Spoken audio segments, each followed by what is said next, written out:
ہم کہاں ہیں اس پوری کائنات میں؟ وہ کتنی بڑی کائنات ہے، اور اس پوری کائنات کا ایک امام ہے۔ اس ایک امام کے ماننے والے حقیقی وہی تھے کہ جو تیروں سے اپنے سینوں کو جکڑنے آئے تھے، جنہوں نے اپنی گردنوں سے تلواروں کو کاٹا، خود نہیں مرے، ان کے بدن نہیں پامال ہوئے، انہوں نے گھوڑوں کی ٹاپوں کو پامال کیا۔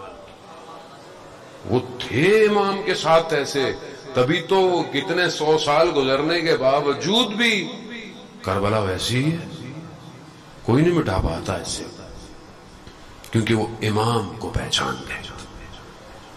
کیا ہم آج تک امام کو پہچانے ہیں؟ ایسا نہیں، وہ باہر نکلنا پڑے گا۔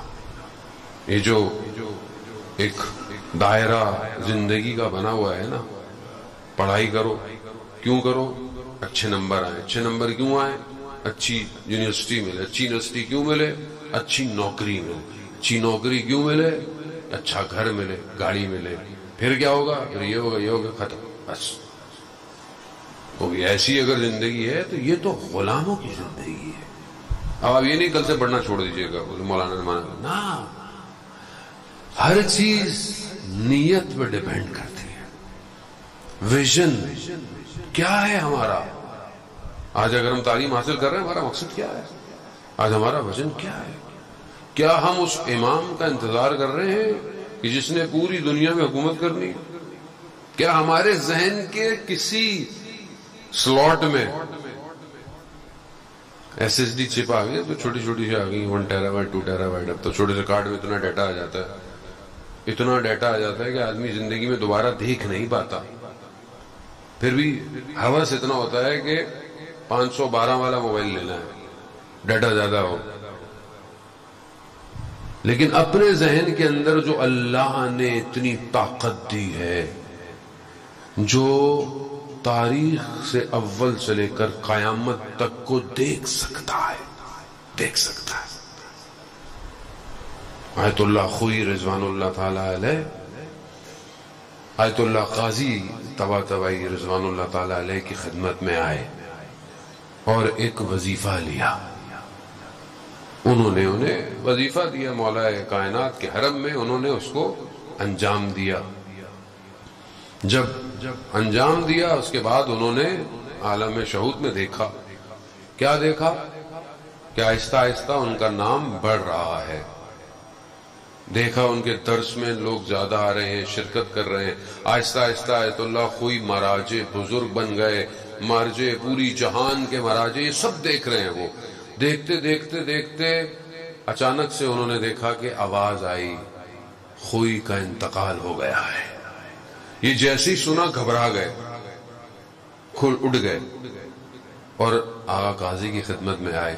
کہا میں نے ایسے ایسے دیکھا، کہا اگر تھوڑا سا صبر کر جاتے تو قیامت کے مقامات بھی دیکھ لیتے۔ ایک شخص دیکھ سکتا ہے، دیکھ سکتا ہے، اگر واقعاً پہچان لے کہ اس کی اپنی قیمت کیا ہے۔ کیونکہ ہم اپنی قیمت کو کھو بیٹھے ہیں، اور اسی وجہ سے آج آپ دیکھیں دنیا کی مسائل ہے، یہ کوئی مسائل نہیں ہے۔ یہ جو آج ہمارے ملک کے مسائل ہیں، یہ کوئی مسائل ہے؟ یہ مسائل نہیں ہے۔ ان مسائل کو مطلب آپ دیکھیں، پانی، دنیا میں بارش ہوتی ہے، ہمارے آج تک پانی کھڑا رہتا ہے اور ہم ہر سال روتے ہیں اس بات پہ۔ کوئی کسی کے پاس اس کا حل نہیں ہے۔ ایسا نہیں کہ نہیں ہے، سوچتا کوئی نہیں ہے۔ آپ کی گلی کے باہر بھی 10 دن پانی کھڑا رہے گا، آپ خود بھی نہیں سوچتے کہ میں خود اس کو کیسے نکالوں گا، حل نہیں۔ دنیا جہان میں ساری، وہ بھی یہ بہت چھوٹی سی مثال ہے، لیکن کیونکہ جب ایک آدمی ذاتی طور پر اپنی اطراف کی زندگی کو نہیں صحیح کرنا چاہتا تو معاشرہ کیسے صحیح ہوگا؟ قوم کیسے صحیح ہوگی؟ ملک کیسے صحیح ہوگا؟ اب آپ بولیں وہ 1% جو حکمراں ہیں وہی کھیل رہے ہیں آپ سے، وہ ایک سامنے ادھر پھینکتا ہے، وہ ادھر پھینکتا ہے، ادھر پھینکتا ہے، ادھر پھینکتا ہے، قوم بن رہی ہے کیوں؟ کیونکہ محور سے ہٹ گئی ہے. غدیر کے مقام پر ولی کو چھوڑا تھا، آج تک دنیا گھوم رہی ہے. جب ولی کو چھوڑ دے پھر کچھ نہیں ملتا آپ کو.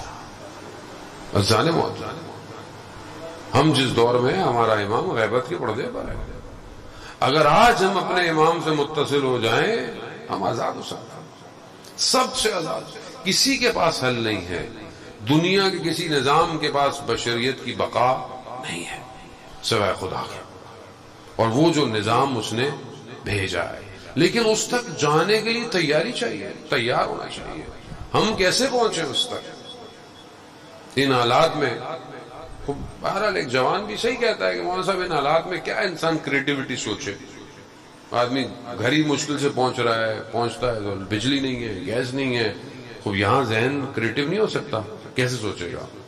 جہاں خوب یہ MBA میں پڑھتے تھے میسلو ہیرارکی آف نیڈس، پہلی چیز ہوتی ہے انسان کی جو بیسک نیڈس ہے. انسان آہستہ آہستہ اوپر بڑھتا ہے، پھر وہ چلا جاتا ہے اسٹیم پر، پھر وہ چلا جاتا ہے ریسپیکٹ پر، پھر اس کو اسٹیٹس اور یہ ساری چیزیں، نام شہرت ختم ہو جاتا ہے اس کی زندگی. لیکن ہمیں جان بوجھ کر کہاں رکھا ہوا ہے؟ جس کی بیسک نیڈس ہی پوری نہیں ہوگی. تو جب آپ کی بیسک نیڈس ہی پوری نہیں ہوں گی تو آپ کیسے اوپر جائیں گے؟ آپ مجھے بتائیں.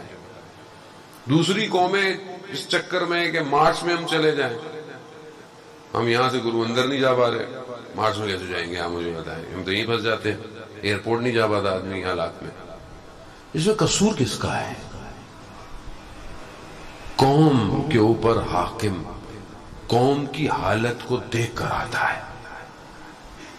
روایات ہے، جو قوم اپنی حالت خود نہیں بدلتی اللہ بھی اس کے لیے کچھ نہیں کرے، خود کرنا پڑتا ہے.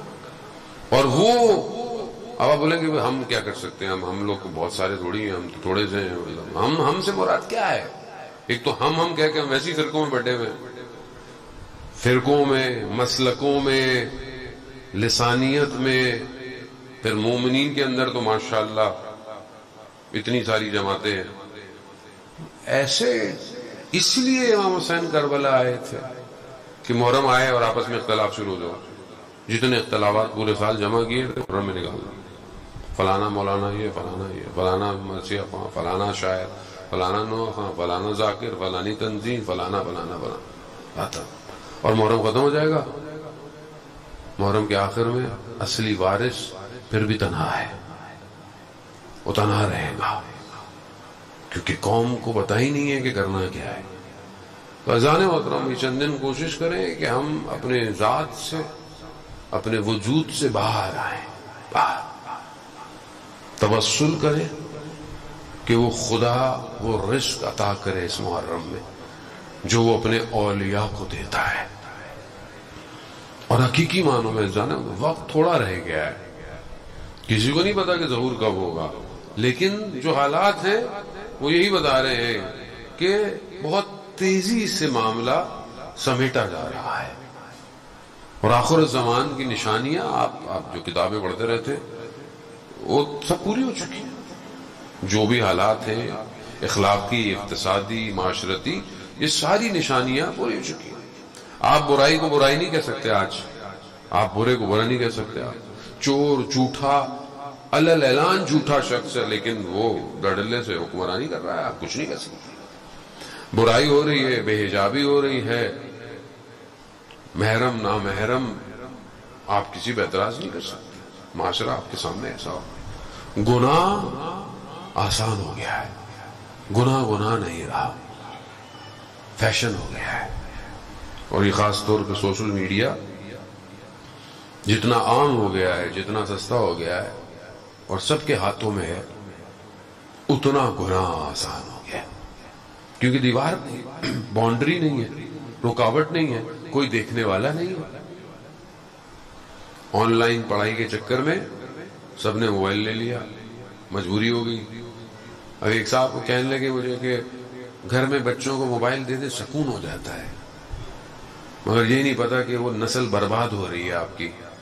یہ سکون نہیں ہے، آپ اپنی ذمہ داری سے بھاگ رہے ہیں، بچے کو وقت دیں، بچے کے ساتھ خود بیٹھیں، بات کریں، اس کو موبائل دے دیتے ہیں، وہ اس کے اوپر کیا اثر پڑے گا ہمیں نہیں پتا جانے محترم کہ کس طرح کی چیزیں جو ہے وہ ڈیزائن ہو رہی ہیں، کس طرح کی گیم بنائے جا رہے ہیں، اور بچہ ہر وقت لگا ہوا ہے۔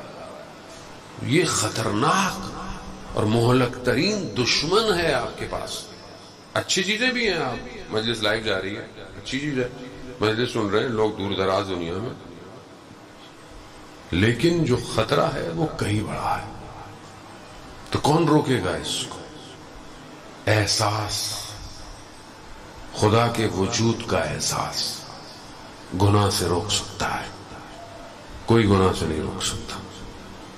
آپ جتنا بھی بڑھا دیں اس کو، وہ اپنی تنہائی اور خلوت میں تبھی رکے گا جب اسے یہ پتا ہو کہ خدا دیکھ رہا ہے۔ اللہ